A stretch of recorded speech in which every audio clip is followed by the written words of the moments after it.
नमस्कार दर्शक बंधु, तपन संगीत को आपण मानक स्वागत। आज आम आपण मानक नहीं आसीचु आउ एक स्वरचित सुंदर कविता। आज कवितार शीर्षक हेउची विद्यालय। एहीपरि स्वरचित कविता को सुनिबा को चाहूले चैनल टी को सब्सक्राइब करने को जमार भूलु नहीं। लाइक करंतु, शेयर करंतु एवं सुंदर सुंदर कमेंट करंतु।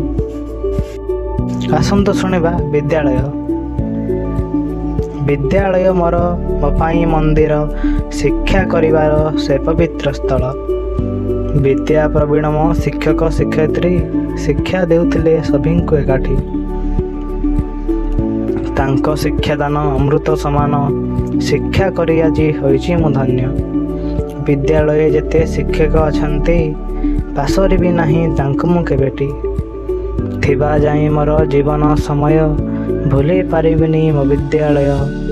मने पड़े मोर सांग साथी मेल, खेलुथिलु दिने केते आमे खेल। कबाड़ी खोखोठू क्रिकेट जाए खेलिबारे बहु मजा आसी थाए। से दिन आज मो जाइछि सरी, स्मृति रहीगला से सब मोहरी। विद्यालय से प्रत्येक समय सरस सुंदर आनंदमय। भूली हुए नहीं प्रतिटी मुहूर्त, जीवन हेउछि मो आज छटपट। कॉलेज टू भल विद्यालय मोर, अति आपणार मो विद्या मंदिर। शांतिमय से पवित्र स्थान, सब स्थान ठारू से अटई भिन्न, सब स्थान ठारू से अटई भिन्न। धन्यवाद।